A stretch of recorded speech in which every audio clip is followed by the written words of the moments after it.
Hello and welcome to Intentional Critical Conversations. I'm your host and academic coordinator here at Cape Cod Community College, Sara-Ann Semedo. Thank you all for listening and viewing with us today. I'd like to introduce you to our segment of Introducing Kate. Mrs. Kate Pazakis, producing, artistic director of Cape Cod Theater Company, Harwich Junior Theater Company, and actually it's Kate Pazakis Gonzalez. So welcome, Kate. Thanks, Sara-Ann. Thanks for having me. I'm so happy to be here. Thank you. And so before we jump into our program today, we're going to do a little bit about diversity, equity, inclusion. But most importantly, we'd like to acknowledge the land that this college rests on. It rests on the land of the great Wampanoag people. They are the vanguards and the ancestral caretakers of this land. So we at Cape Cod Community College want to be good neighbors and assist them and support them with caring for this land. We'd also like to give a huge shout out to Miss Sharman Brown, a member of the Wampanoag Nation, who appeared not on one but two intentional critical conversations. So now let's get to Kate. Great. Introducing Kate. So we have a few questions here for you today. So at the college, we are working on diversity, equity, inclusion. We are taking equity and inclusion and actually building a framework here to push our students forward. Give us a little bit of what's been happening at what we call Cape Cod Theater Company, Harwich Junior Theater Company in regards to diversity, equity, inclusion, and tell us what you're doing to help move the theater along. Absolutely. Well, I just took over my position 3 months ago, so I can speak to what I have done, but I can also speak to what the theater has done previous to my coming on. Before I came on, the theater actually had a 6-month commitment where they trained the staff and the board all about anti-racism, and now we are approaching everything differently than we were before. And you are a board member of that as well. So how was that for you? Well, it was Theater for Young Artists. Savannah and Jonathan Smith came in and really helped us look at theater and how we treat each other as theater professionals through an equity lens, kind of what we do here with our curricula. How do we work with our students and treat them and use that whole paradigm of an equity lens?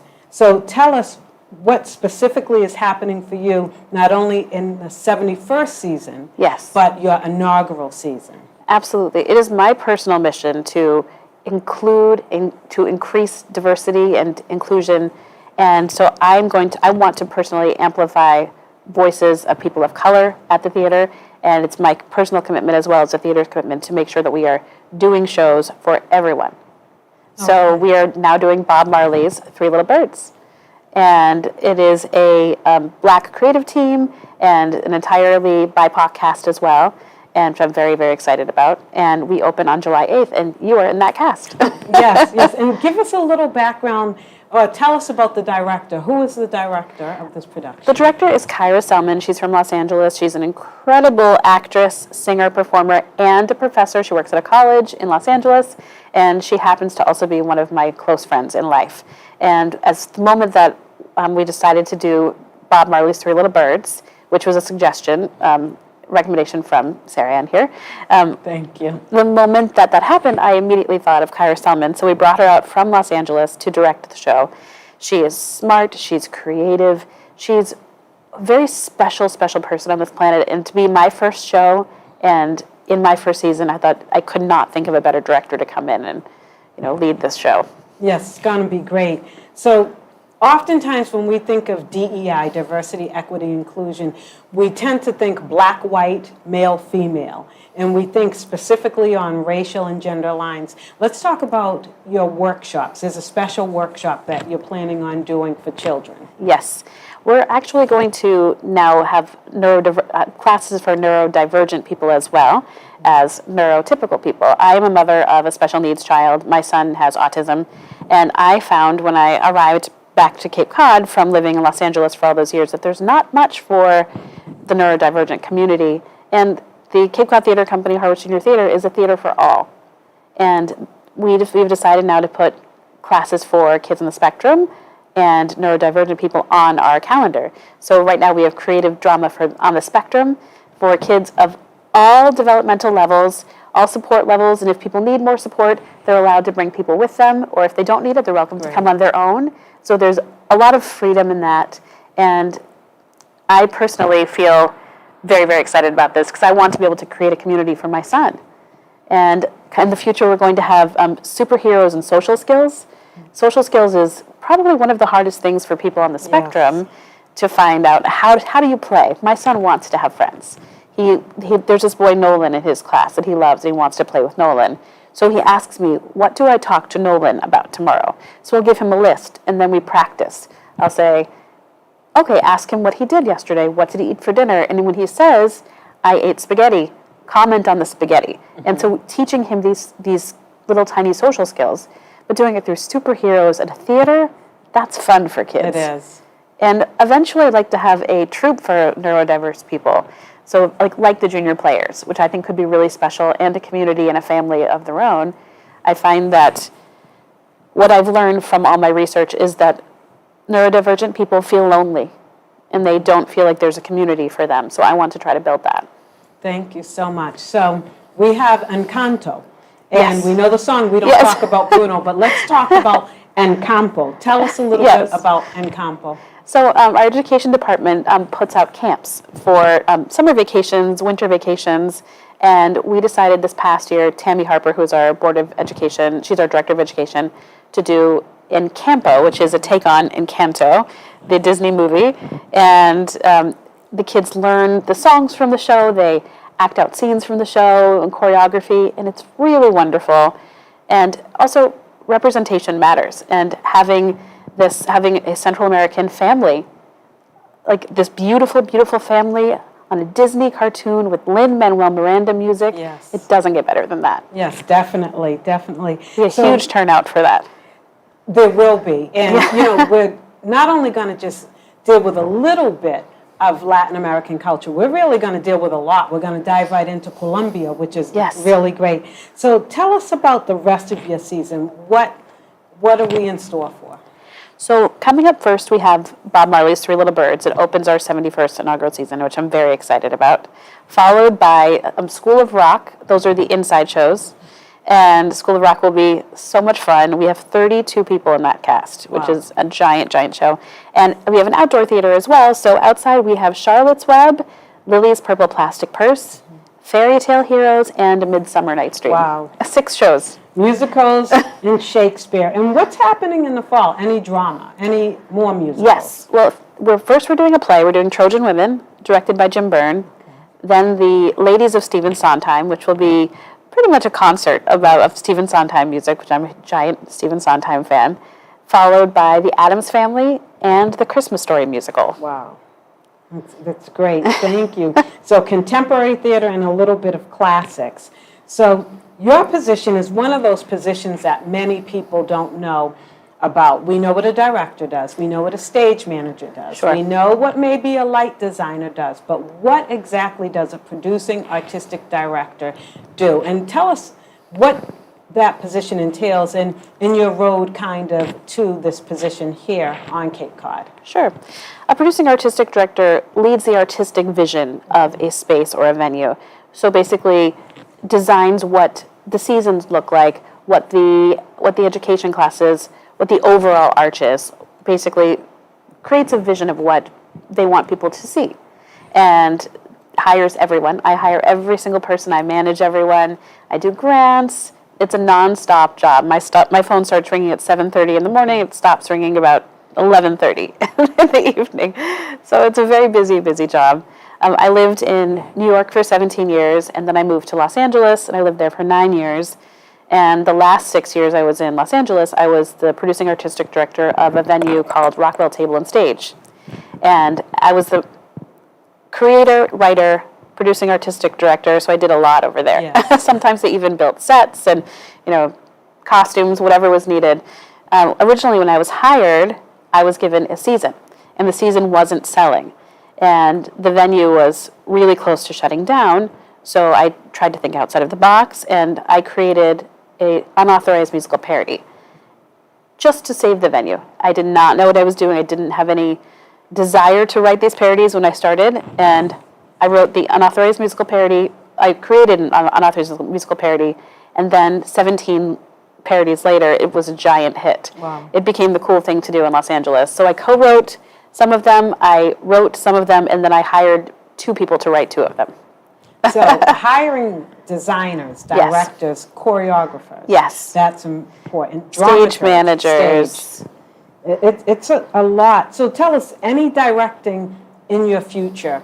Do you see yourself directing any productions? I think eventually, right now, I will be directing the Stephen Sondheim review, which will be just a small show to start. And eventually, I would like to in the following year. But I'm going to wait to, settle in just a little bit.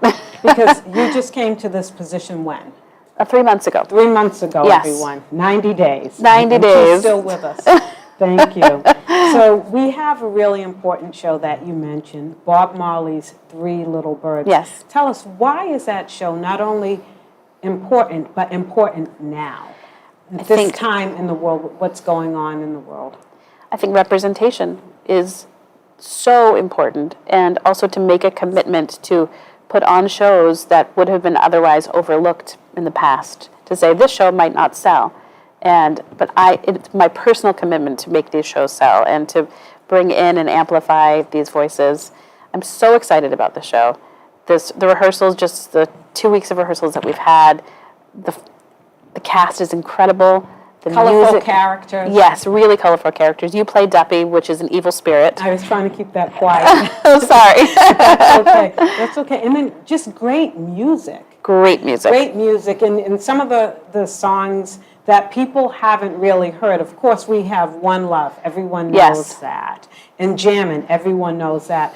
But So Much Trouble in the World, which is so prolific, so powerful right now. And Natural Mystic, which is so powerful right now. And Jamaican culture. And Cape Cod has a huge Jamaican population. It does.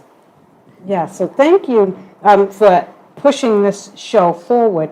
And, one of the other questions that I want to kind of circle back to is the importance of cultural exchange, languages, and different shapes and sizes, and this whole intergenerational thing. Tell us about your experience growing up, Cape Cod Theater Company, Harwich Junior Theater Company. Well, I grew up at the Harwich Junior Theater and all the theaters on the Cape. I did my first show at the Harwich Junior Theater in 1986, and I took classes starting in 1985 there. And the first 3 shows I auditioned for, I did not get into. And that made me want to take classes even more and to get into these shows. I spent my whole childhood at that theater. I would ride my bike from South Yarmouth all the way to Harwich, which nowadays I won't even let my kids play in the backyard without me. And then I would ride back after the shows at night, but I would spend my entire days there. I would get there early in the morning, I would take a class, and sometimes I'd fall asleep upstairs, take a nap, and then I would go down and I would do a show, or I would work backstage or even sell popcorn. So it was part of my life and my childhood being at that theater. I think that theater is so important for people. I think it's life-changing. I want it to be a place for everyone, and that's my personal goal and the theater's goal as well. Okay, thank you. So we know that you've performed on Cape Cod, and in LA, and in New York. Have you ever done any productions at Wheelock Family Theater, which is now actually BU Wheelock? And that's something I don't know about you, if you've ever performed. I have not performed at Wheelock, no. I've always known about it because of the Harwich Junior Theater, growing up at the theater, but no, I've never done that. Okay, just curious about that. And let's circle back to the Bob Marley production. Yes. There's something that's going to happen on the opening night that's really important. And for those theater lovers out there, it's all about adaptation. So who's coming to opening night? The great man who adapted the show, Michael Bobbitt himself, will be at the show on opening night. I tried to see if he could come to a later performance because opening night is very intimidating for a cast. But he's going to be there on opening night, and I'm so excited. The cast is so excited. Yes. And that is really, really something else. And he's going to do a talk back afterwards as well. That's great. And so let's talk about your actual acting. What was one of your first adult performances as an adult, a New York actor, an LA actor? Tell us about what you did in New York, a production that really stood out to you, a lasting memory, and a production perhaps in LA that you actually performed in. And just so people do have an understanding as to who you are a wonderful vocalist too. Oh, So thank you. tell us about whether it's musicals or non-musical. Sure. Well, I went to college in New York, and afterwards I stayed in New York for 17 years. My first job was actually as a singing waitress at Ellen Stardust Diner, where people wore poodle skirts and you waited tables and people sang to karaoke tracks. And I was 22 when I worked there, and I loved it. It was such a fun job. I went on to do a lot of regional theater after that and off-Broadway, and I performed on Broadway as well. And in many, many concerts, I worked for a lot of people singing backup as well. That was a big part of my career, is singing backup for celebrities over the years. I would do the Rosie O'Donnell cruises, where she would bring out Broadway people, and we would put on full shows. So one of the shows that we did on one of those cruises was Annie, and Rosie O'Donnell was Mrs. Hannigan, and these casts are so fun. But in New York, my last show I did was South Pacific and the Lincoln Center production, and we were touring that at the Kennedy Center. And I played one of the nurses, and I understudied another role. And my character sat upstage for 18 minutes every show. And as I was sitting there, I realized that what I loved was changing. And I spent years singing in nightclubs and performing. My entire life was theater. But I suddenly wanted to go to the other side of the table. I wanted to produce. I wanted to create instead of being on stage. And that was a very strange thing to struggle with when I was 35 years old, suddenly realizing I wanted to do something different. Right. It is It's a struggle. very scary. So when the show closed, I moved to Los Angeles, and I got more acting work than I thought I was walking away, but instead my first job was South Park, and probably the coolest job I've ever had in my life. I mean, how can you not love South Park? And then I did a bunch of commercials, but then I got away, and I moved into the producing artistic director position. And I did love it. But the pandemic happened, and I have 2 children and a husband, and I just wanted to come home. I'm a Cape Codder, and I missed it. We're glad you're here. We're definitely glad you're here. And a question just popped into my head. Tell us about theater by way of Zoom. Theater Yes. in the virtual world. What's your take on that, and have you done it? How does it work for you?